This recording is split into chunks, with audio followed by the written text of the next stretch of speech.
everybody, and welcome to session 7, 8, and 9 of the Pyramid Plus approach. I am Lacey Mailman, and I work at Early Child Adoptions. My title at Early Child Adoptions is Community and Family Support Specialist, so I do a lot of different things there. Child care resource and referral, some professional development, and then of course I'm going through a certification process to become a certified Pyramid Plus trainer. So I wanted to start by saying thank you to everyone for being here. I know you're all busy and it's really great to see this many people here. We do have a bigger group today, so what I would love to do is I would love to meet all of you as well as meet Catherine. So I think what we'll do, while I hand out our zip drives to everyone that hasn't received them yet, these zip drives are going to have all of the PowerPoints and all of the handouts, which we'll talk about a little bit more later. So while I hand these out, why don't we go around and introduce ourselves and say our name, where we work and what we do there, and how many years we've been in the early childhood field. Catherine, would you like to start? Sure. Hi everybody, I'm Catherine Orr. I know many of you, but not all of you. I work with Lacey at Early Childhood Options, and my title is Early Childhood Mental Health Consultant.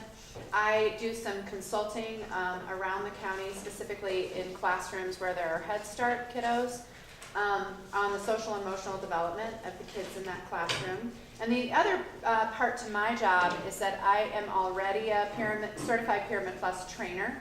So the process that Lacey's going through right now, I went through 2 years ago, videotaping myself, and just it's actually a lot of work. Reviewing, how you did the training, and she's getting mentored by a reviewer from Denver at the Pyramid Plus Center. So I did all that a couple years ago, and so I'll be doing co-training with Lacey the rest of the sessions this fall and into the winter. And I guess that's about it. I've been at Early Childhood Options almost 5 years, so it's a little bit about me. All right. Well, thank you. So it's all right, Jen, is it okay if we start with you? Yeah. Okay, great. My name's Jen. I work at Summit County Preschool, and I'm the lead teacher in the 4-year-old room. And I've been in early childhood almost 6 years. Hi, I'm Susan. I've been a early childhood and special educator for 16 years, and I'm currently teaching 4- and 5-year-old students. I'm Jess, and I've been working with children for about 15 years, and I work with 2-year-olds at Lakewood Preschool. A resident male. Thank you, Jess, for being here. I'm Ashley, and I'm the lead teacher in the 3-year-old classroom at Dillon. And I've worked with kids for like 8-9 years. I'm Erica. I work at Lakewood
public school, I don't know, about 12 years, and then in early childhood, almost 19. So, I'm Ashley. I'm the mentor teacher in our late toddler classroom at Timberline. And I've been working in early childhood for about 2 years. And been working with kids since I was a kid. I feel like summer camps, all that. Awesome. Courtney Rose, Timberline, mentor teacher in the infant room. And I have about 5 years of experience. I'm Shelley Ailshire. I'm the early childhood coordinator for the school district here. I'm also the child find coordinator and the CPP coordinator. Just coordinate stuff. Resident I coordinator. don't know what that means, but I guess. I've worked in early childhood for about, 17 years. I most of that time worked as an early childhood educator and early childhood special educator in a classroom setting. And then I moved into this role last year. So I think I'm still adjusting.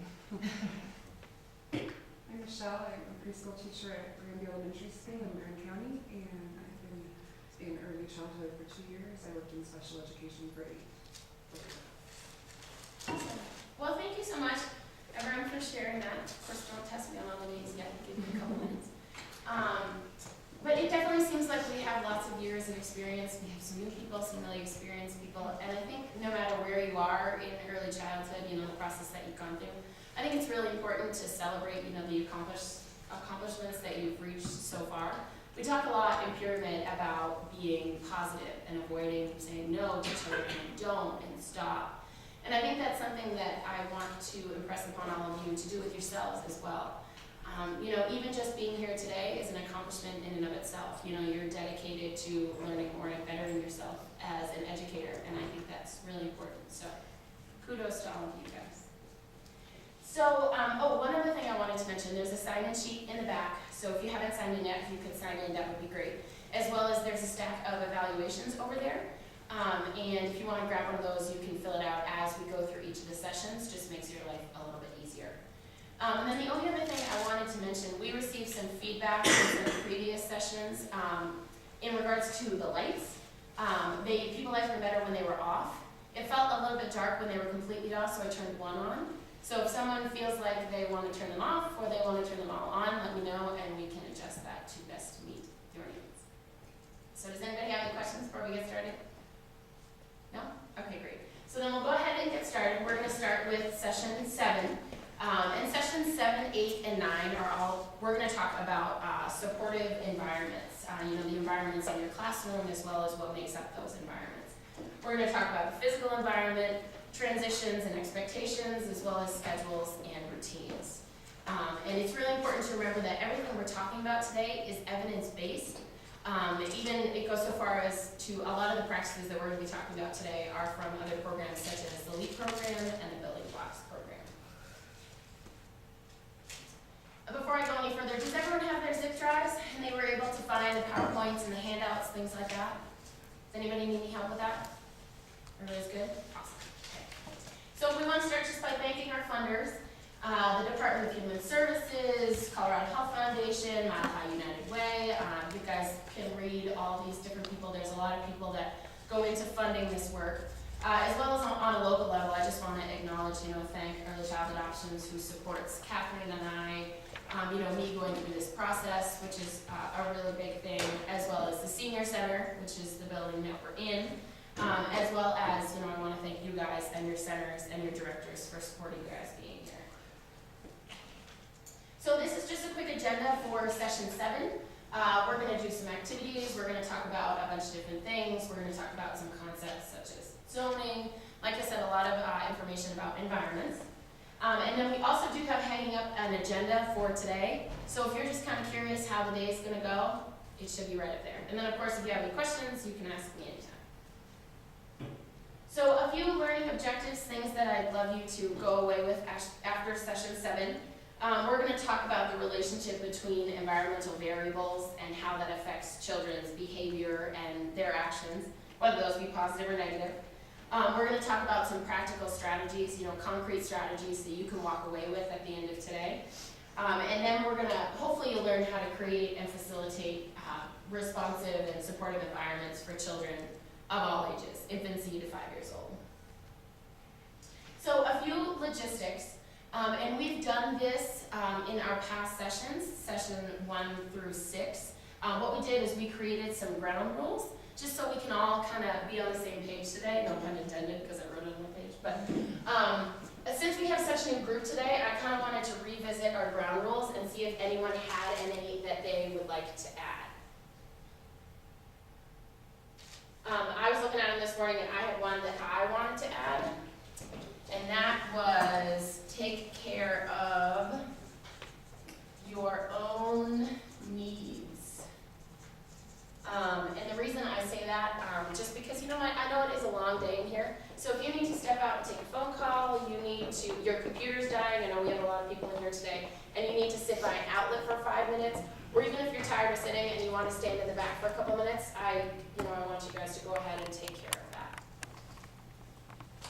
Does anyone have any others they want to put on there? Got one more. My cell phone's on vibrate. Versus I say that I hope it's on vibrate. So does anyone have any others they want to add? No? Okay. And if at any point in the day you have one that you want to put up there, feel free to. A few more logistics things. Does everyone know where the restrooms are, as well as like water fountain? I don't know the rest If you go right out this door and take a left, the restrooms are right down there. Very easy to find. But if you can't find them, let me know. We can find them together. And then there are water fountains right outside the restrooms. Another thing that I wanted to touch on really quick was our parking lot, which actually is a really useful tool for you guys, and it's this other sheet of paper all the way on the right. And what that parking lot is an area for you guys to, if you have a question that maybe you don't want to ask, or just a thought that you want to come back to later, or if we're having a really great discussion, but we need to stay on task, we might put it on the parking lot. And these are, topics, questions, concerns that we will address when we maybe have a little bit more time. So I empower you guys to, you all have markers on your table, go ahead and use that parking lot at any point if you would like to. And then the last thing I want to go over is just those handouts that I was talking about on the zip drives that I gave you. If you scroll through your PowerPoint slides within that handout, right after those, you'll see an index for those handouts. And there are some really great handouts in there. Especially for this session, there's a really great checklist. There are also some resources in there. So if anyone needs help finding those or anything, let me know, because I definitely want you to be able to have access to those. So unless anyone has any questions about that, we'll get started on the content. So session 7 is going to talk about the physical environment. And you can see where it lands here on the pyramid. Which is something that we've seen in previous sessions before. And like I said, it uses evidence-based practices from the Building Blocks program and the LEAP program. So this is just a little overview of session 7, 8, and 9 and where you can find certain things. If you are looking for information in regards to how to organize your classroom or how to manage your classroom in regards to routines or visual cues, visual supports, there's information about where to find those things. This can be super helpful just because I know it's a lot of information to take in. So this is just a little, a quick quote in regards to environments. You guys kind of hear me talk a lot today. Is there anyone that would actually like to read this instead of hearing me read it? Sure. Environments that are engaging, predictable, and characterized by ongoing positive adult-child interactions are necessary for promoting children's social and emotional development and preventing challenging behaviors. Thank you very much, Michelle, for reading that.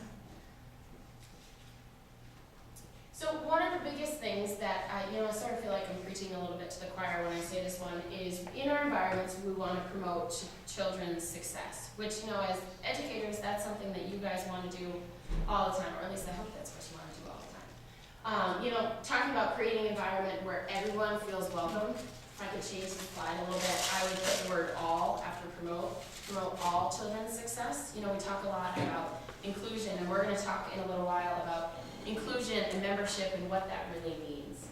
And another big takeaway from this slide is understanding that adults You know, you guys, as well as your co-teachers, your relationship with your co-teachers, those are a part of their learning environment. You know, that's something that I think that it might be easy to forget sometimes. But, you know, you might have a tough morning, but the mood that you're in is a part of those children's learning environments. So looking at the physical environment, these are just things that you can look at, you know, quite easily, such as, is it safe? Is it clean? You know, things like outlets. Are there outlets within children's reach? You know, things you want to take care of like that. Looking at ratios, you know, you don't want to have 15 kids for one adult. That might be a tad chaotic, a little stressful. Is it cluttered? Are the toys age appropriate? Are the toys interesting? Do they invite the children in? So those are just some aspects from the physical environment that you know you can look at on a daily basis. Is there any that you don't see up there that you would add to that list?